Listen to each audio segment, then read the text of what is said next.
coming to you live from the Ditch Diggers dance rehearsal studio. It is the Ditch Diggers with Mur Lafferty and Ursula Vernon, season 12, episode 2.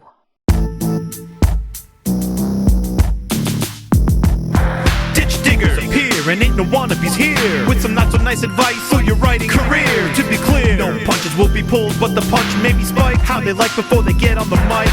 To my left we got the mighty Mur Lafferty, and if I piss her off, believe me, she'll come after me. And her co-host Ursula Vernon on the right, yeah, she's burning to recite a slime mold speech tonight. So settle in, folks, buckle in and boot up. Time to meddle in a way to make you writer shut up. It's hard work, but the perk is that it's fun and exciting. Facebook will still be there when you're done writing. Ditch Diggers!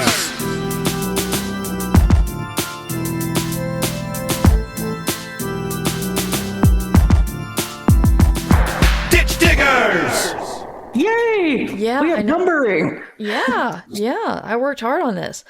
Yeah, I would have liked to have had more by now. It's mid-February, but, you know, I've been working on a whole lot of back end for the both podcasts, so I'm not too sorry. But anyway, I'm glad to be back here talking to you about various things with writing and business. How are you, Ursula? I'm not too bad. I'm alive, and nothing seems to be on fire. So, by my standards, well, that's great. Yeah, me too. I'm doing the thing of like things are stressful, but I seem to be handling things, so I guess that's good. I don't know. Yes, that's very good. My big news, such as it is that Kevin officially retired from tech and he is working as my assistant part-time and doing so. Are you guys doing that LLC, give yourselves a paycheck kind of thing? Yes, I did. Yes, okay. we are doing the thing. That is the thing we are doing. I'm sorry. I don't know if you cut out or not. I didn't hear anything. Okay. So no, I lost my network connection and now it's trying to well, yeah, that was very timely. Lost my connection. Now yeah. Hey, there you are. That was perfect timing. That was kind of funny, actually. Barfing. Yes. Yeah, we were doing the thing where, in theory, the pays us, although they don't pay Kevin very much. Assistant is not a thing that the IRS paid a lot. So we're trying it. The tax guy says that it makes here, so I don't know. Yeah. I've heard of the LLC thing, but know nothing about it, says Crystal Breyer in chat. I think it would be good to get an expert on, so we need to figure out who to talk to, who would be on the show for that, because I know only tangential stuff. Essentially, you build up this, you've got a company, and then you and whoever's with you get a paycheck from that company. So yeah, it's like being self-employed, except with more steps. Yeah, but also you can like get health insurance through your company or something. Yes, and then your health insurance is tax deductible and expense. Yeah, which is the reason we currently have health insurance. Well, anyway, your connection is flagging a little bit, and my brain is fried. So let's get to our topic before your connection or my brain cut off. I call this. My brain could also be like, you know, I'm not vouching for the quality of my brain here. Yes, but one of your superpowers is to just get on a subject and talk, even if you don't know what you're talking about, or at least fool everybody to think which you know what you're talking about. And this network connection makes you go quiet. So that's how I know it's not your brain. That is isn't. Yeah. Yes. Is it safe on self-employment tax? I don't know, Ian. I don't feel comfortable answering detailed questions because I don't want to send anybody off on the wrong level. Kids Are Asleep I is suggesting a couple of mutual people we know to talk to who might be on the show, so that might be good. Yeah, I would not dare to approach it myself. Yeah. I paid some nice people to do the thing, and Yes. occasionally they're like, we require this form, and I'm like, okay. Okay. Well, I called today's episode what do K-pop idols have that we don't have? And this is because I've been becoming a fan of some K-pop groups, and their machine. Was it K-pop Demon Hunter that did it to you? Probably. I'd been wanting to look up some bands before then, but, you know, I realize this is probably the equivalent of the Gap ad getting people into big band a couple of decades ago. But I'm not ashamed. It was an amazing movie, and I found some really cool bands because of it. So, if you're about to make fun of me. I'm not about the bird with the hat, man. The bird with the hat, exactly. It's got a bird with a hat. Anyway, but you know, they don't just put out albums, they put out albums and photo cards and books with the albums of just more photos of these very attractive Korean people. And but they also do fan events, which I really can't see, you know, Taylor Swift or the Rolling Stones sitting behind a table in a big room, like at a science fiction convention, and just talking face to face with all these fans. These people have millions of worldwide fans, and they still do these fan events. And one thing that's very obvious in looking at some of these is that they get a shit ton of training. They are told how to, you know, present themselves, how to take on fans, and probably how to take on fans that are utterly, completely starstruck and possibly weeping. Uh-oh, we've lost Ursula. And you're back. Okay. I'm back, yes. I lost it the day I'm training to take on fans that are utterly and completely. Yes. Fans that are so emotionally tied to you. They're having a very emotional reaction to just meeting you, kind of thing. And they all know. I've seen people talk to like some of these idols and just nothing too weird. I don't know if they, you know, just don't post those online, but they're just like, these guys are like 25, 26, and they're still just being calm and friendly, but giving. And it's the kind of thing that I wish I could do during signings or public events, but nobody teaches us this. Now, granted, I will never have that kind of following, but still. So you said you had like 3 signings in 2 weeks. So I want to talk to you about what your experience has been most recently. Honestly, it's been good. I mean, everyone is very nice. I had last weekend I had one on Sunday, and then this last weekend I had I had one Saturday, and it was all good. The one advantage we have, I think, K-pop stars is that fewer are likely to be either creepy stalkers, just fall into incoherent screaming and sobbing. And I'm not complaining. But you have had that, haven't you? I have had people become extremely emotional once or twice, and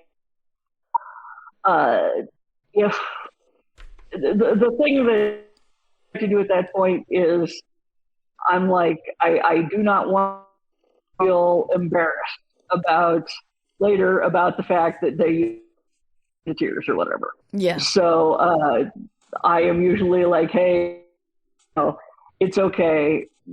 Can I hug you or whatnot? And then there's hugging. I'm like, it's fine. You're here. We've all been there. You know, it's okay. And hopefully that makes them feel like later. I don't know. It's hard to know what to do in that situation. The thing that I suppose is sort of interesting is that I, with emotional outbursts from other people, about as well deal with chainsaw wielding maniacs. So this is like, but I'm very calm when it is fans on the other side of the table. I think I'm doing I'm LARPing as an introvert or an extrovert. I am LARPing as T. Kingfisher, and T. Kingfisher is chill in those situations. Wow. Whereas Ursula at home is like, I wish to go into the bedroom and not come out again. Yes, and no one perceive me, no one notice me, please. Yes. But yeah, I don't know if there's like training would be nice. A supposed they were going to give me training for school visits. Yeah, I was about to ask, because you've done a lot of tours. school stuff and you've been sent on official book tours by publicists, and they usually want you to be good with people. So Tor hasn't, or your kids' publishers haven't done that? Well, none of the adult people have. I don't know if it's because people at Tor have like met me in person and are like, no, she's fine. She is not going show up wearing bear skins and drooling or something. They're afraid of, actually. Okay. Yeah. I was reaching for a description. I know. I was following you. I was following you. I just got confused when we got there. And for the school visits, though, they were supposed to give me training, and they were like, "Send you to New York for training," and I'm like, "Great." And they send me to New York, and they're like, "We don't actually training, but do your presentation for this group of teams." And I'm like, what presentation? That was what we were training for. And so I did it, which was awkward because they were teenagers and my was for 4th and 5th graders.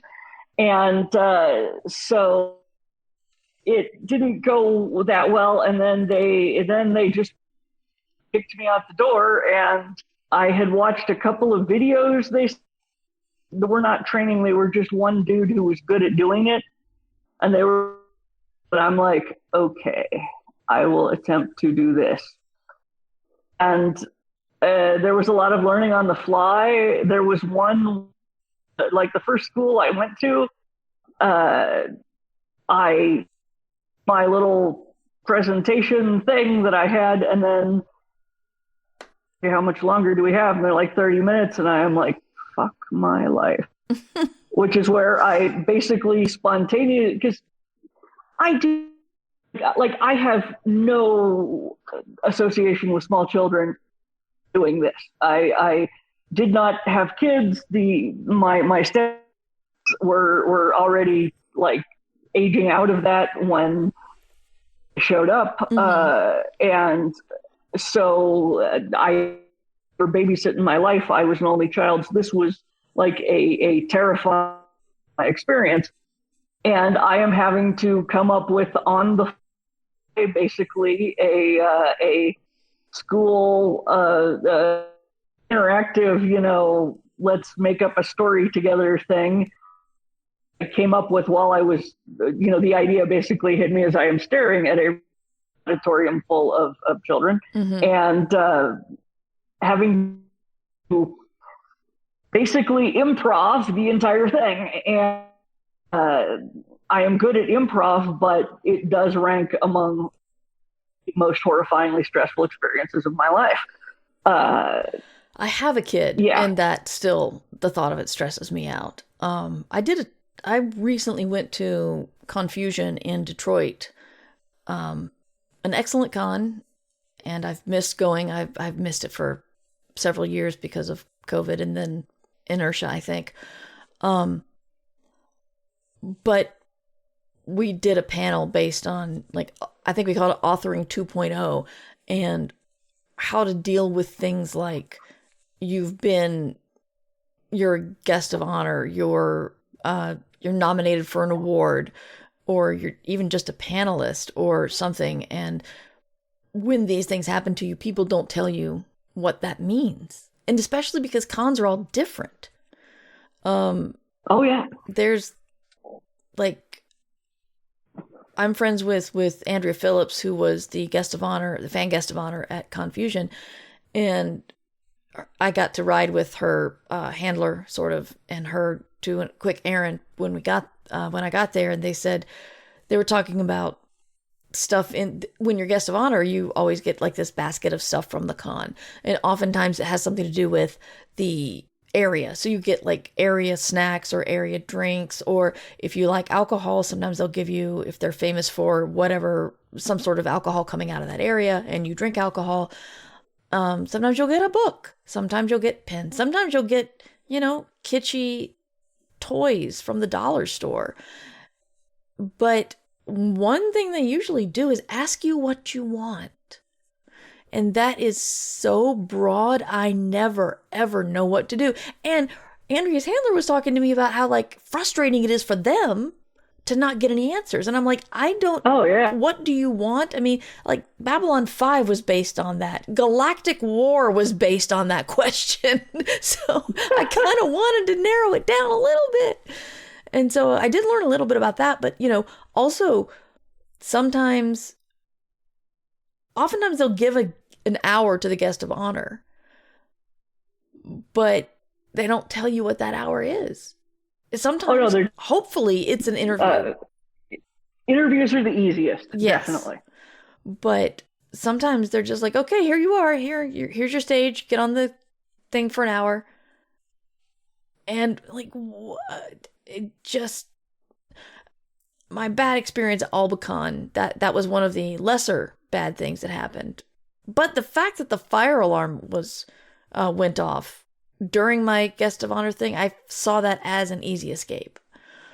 But again, something like I just didn't know how to handle it. And the problem with my topic here is that I don't know if either of us knows. You're talking about LARPing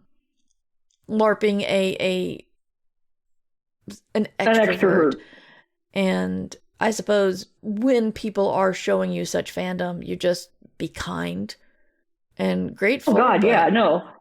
I the one thing I want them, we've all had the experience of going up to an author and like asking to, for a signature or whatever, telling them that their book and changed you loved life, it, and or not talking to the person next to them or something like that. It's horrible. That I don't want anyone who comes out to see me to go away having had that experience. So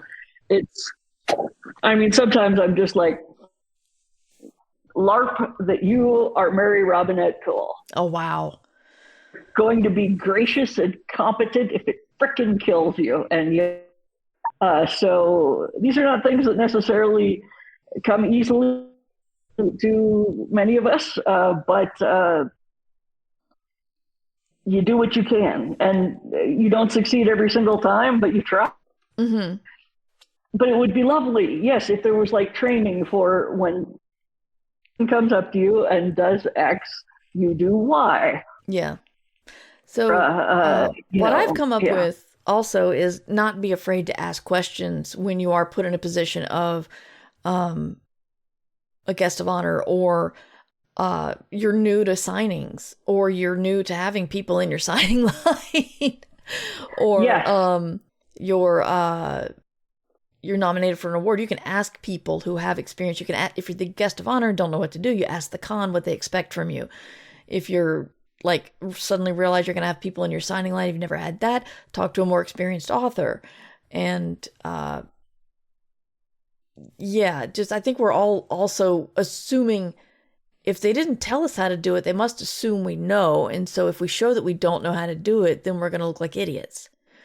And if I will say on the would you like thing, you can never go wrong telling them of soft drink or whatever you drink, I'm always like, I would love some cans of LaCroix or some kind of sparkling water, Yeah. mineral water, whatever, as long as it's carbonated. And that usually at least gives them a.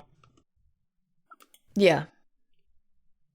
Yeah. But I've heard like some people ask for expensive booze. Some people ask for like a signed picture of somebody famous from that area or something, or just really. Wow, it never even occurred to me to ask for. See? I've always felt a little guilty. Somebody asked, "What would you like?" and I said a cheese plate, and they did it, and I was like, I was joking. But yeah, my big experience was at VCon, which was my first guest of honor experience, and they were very, very kind. Where they it was like my last day there or something, and they're like, "Please tell us what you want. Can we do anything for you? You're our guest of honor. We want to, give you attention and stuff." And I'm like, my hands are cold. And so they ran over to the art show where a knitter had put her stuff up for the art show, and there were fingerless gloves over there. And so they brought the fingerless gloves back to me and very proudly gave it to me. Wow, that was impressive. That is amazing. I have occasionally had luck somewhere that is not in my usual stomp. To be like, can you tell me where a good bird watching is, and maybe have someone drive me over there or something. Right. Yeah, that's always. I never want to ask for too much because I'm like, you're really busy. Yeah. And and also I think there's a certain, not necessarily syndrome, but we all know a big deal we aren't, like, yeah.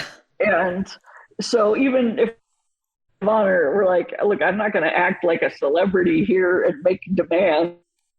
Yeah. Just some weirdo that, you were nice enough to fly out. Yeah. Well, what have you learned in your time? Let's focus on your adult fans in the time where you've always had pretty rabid fans, starting with your art. But is there anything that you wish you knew in your early career of being an adult for adult authors that you know now and wish you did know before? Let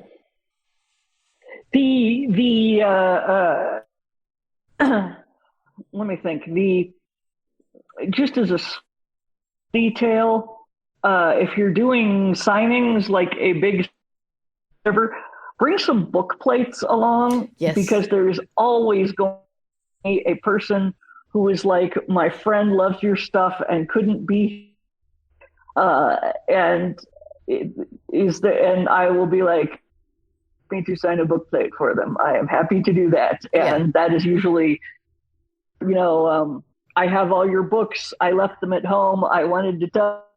So okay, would you like a book plate or two for those books? That thing, they're inexpensive, they travel well, and happy. Yeah. God damn, my terrible. Sorry? My network is terrible. It keeps dropping. The other thing is the one thing that took me a long time to get used to. People giving me gifts. Yeah. Because it took me a while because if somebody gives me a gift, I have an obligation to give something back. And it took a while to realize that people giving me gifts because they feel like they had an obligation. That I gave them something and they want to give back. Yeah. They're the ones giving back. It's like, but you bought the book, like that is we had our transaction. Beginning and end of your obligation. We have, but having to learn to be to gifts well and graciously and not like a deer in the headlights, and going, I don't know how to pay you back for this. And also the one I still am not good at is every now and again will show up and be like, I drove for 6 hours, and I'm like, we have 30 seconds in a signing line, and don't know if there's anything I can do in that 30 seconds that will make the drive worthwhile.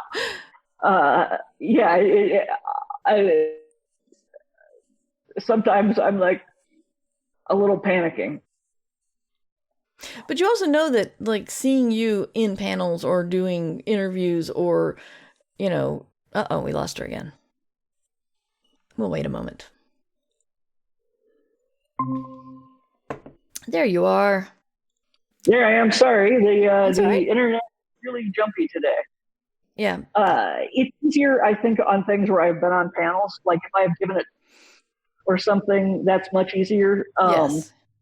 The one thing I've noticed is that, like, small bookstores, cons, you give talks. Like a Barnes and Noble or a chain, it's like you're signing at X time. Yeah. And frequently you aren't giving like a talk or anything because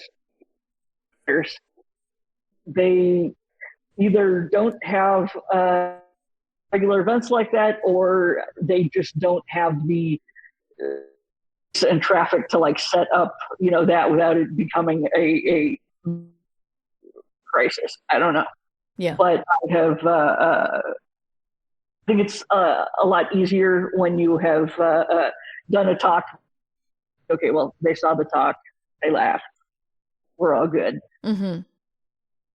I am still a bit worried about a nice woman who showed up in might have been Manchester, somewhere in the UK, and had come in from Italy.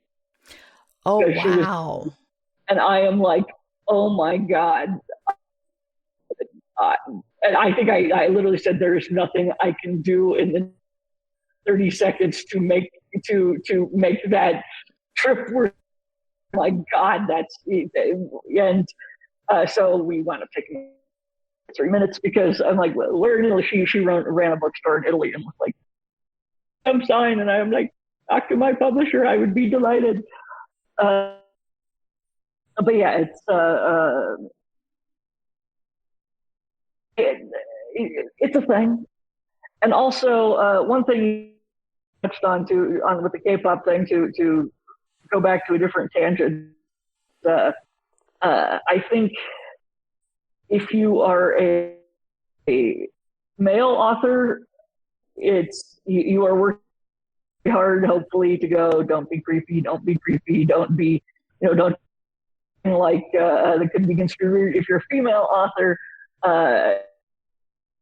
well, I am not 25, and also I am going to be judged in some fashion, and that's worse online.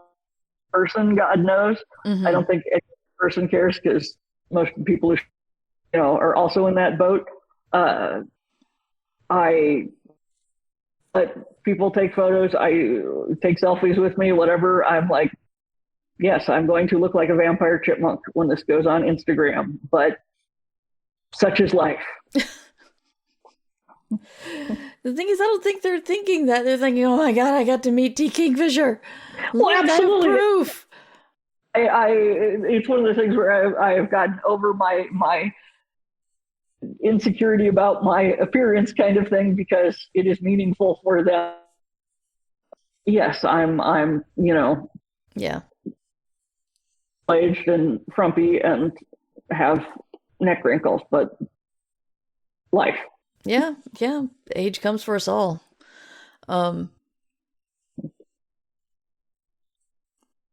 Yeah, I was gonna say something, but I can't remember.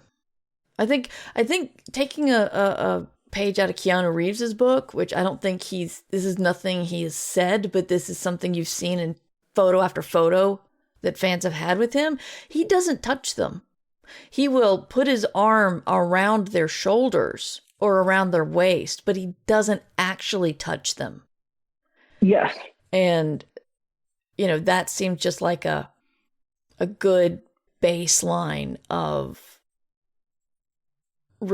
giving the people the warmth and familiarity that they crave from you on a parasocial level, but still keeping a professional distance and saying, this is nothing else than this picture.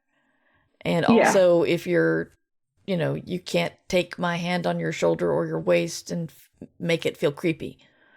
So I think that's... which again, I think is more of a worry for probably male authors than us, but it's still some of that. I will also say that you have to learn to make small talk if you are, because people show up and hand you their book and look at you, and one of you, if they don't say something, you should. Yeah. Otherwise it is, their memory is both of you with silence, and that's not what I want them to go away from. So cycle through they need to memorize like 5 or 10 different openers, like thank you for coming, signing, on the book, if they're wearing something neat, I love your earring. Mm-hmm.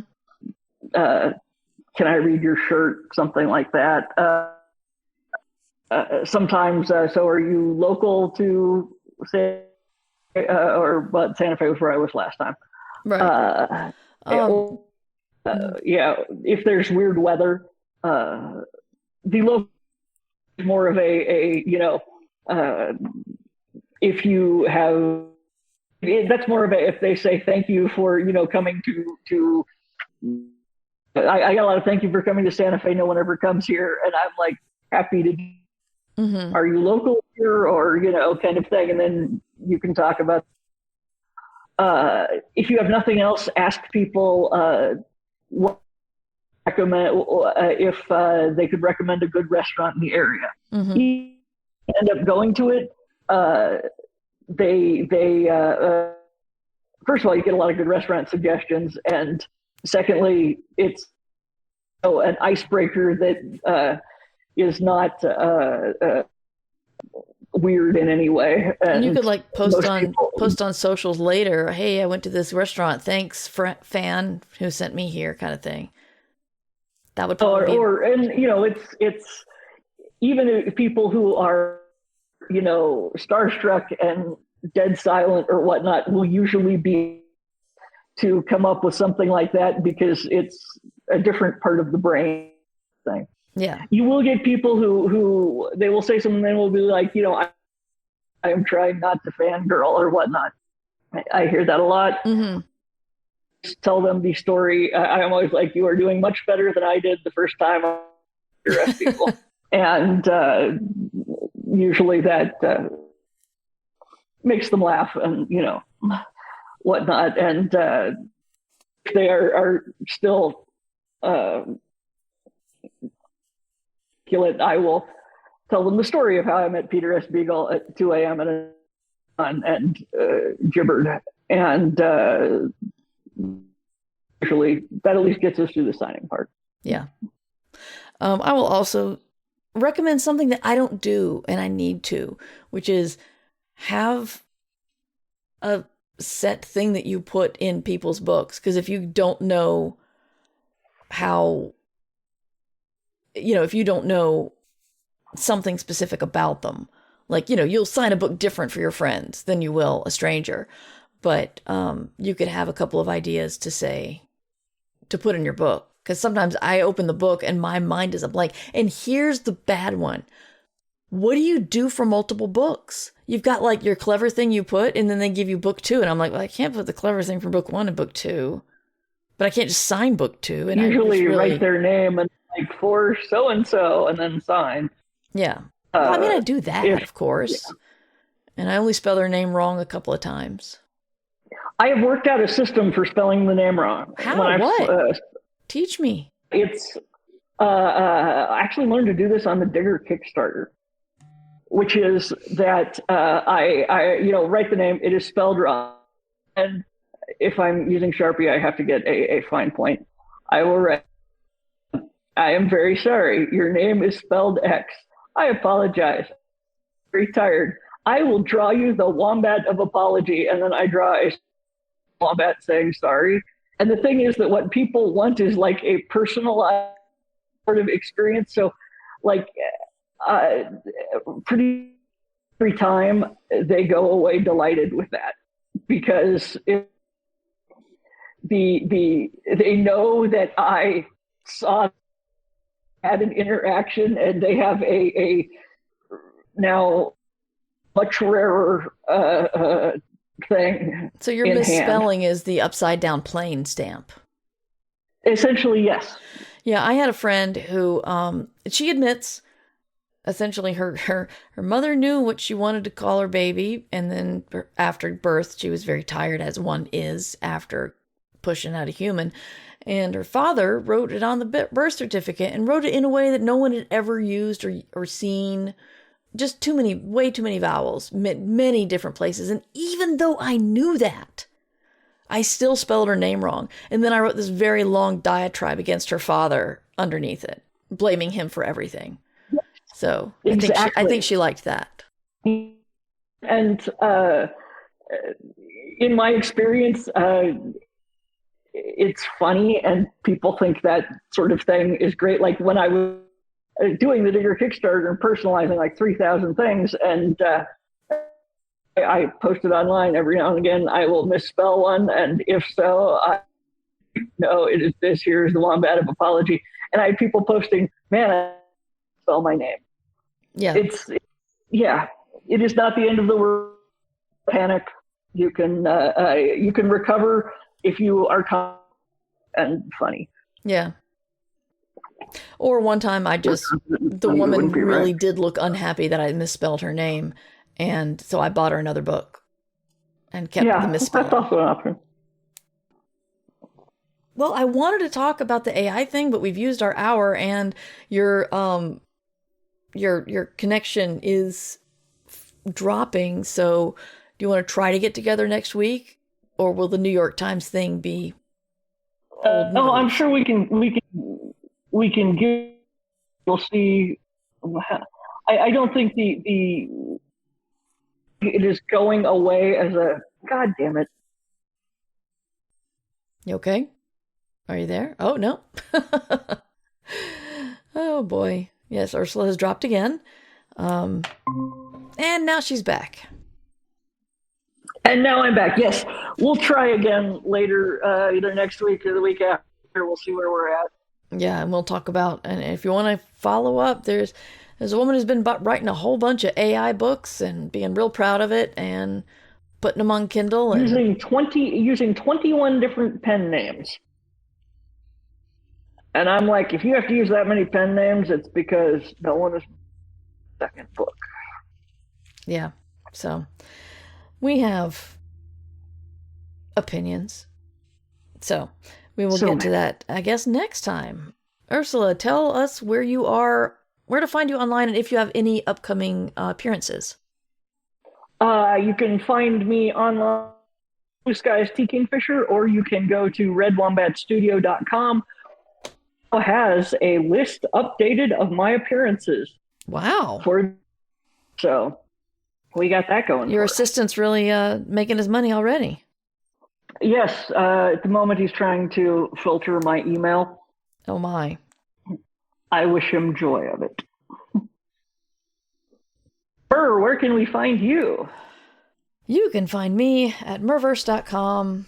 I'm on Instagram as MightyMer2, and I'm on Blue Sky as Mighty Mer, and you can just follow my Patreon and get like my normal newslettery updates, or you can become a patron and get all those archives of hundreds and hundreds and hundreds of episodes I mentioned before. So, at patreon.com/mightymer. And if you're listening to this later, if you want to check us out live, we try to do every other Monday at 3 p.m. Eastern time on twitch.tv/mightymer. And if you want to listen to it later, you can check out the podcast. Just search for Ditch Diggers or Mer Lafferty. I've been around enough to know I've made maybe people don't know me, but the algorithm does. And so I'm really easy to find if you know what to search for. Thank you for listening to Ditch Diggers, a podcast for working writers. You can find links to us, our books, and the show notes over at merverse.com. Music is provided by Devo Spice. You can learn more about him at devospice.com. This archived episode is brought to you by The Fabulous, who support us at patreon.com/mightymur. Check out the Patreon for archives, exclusives, and ad-free podcasts. And if you can't support us, then tell a friend or leave a review. This podcast is released under Creative Commons Attribution Non-Commercial No Derivatives license. That's a fancy way of saying you can copy this file, but you can't change it and you can't sell it.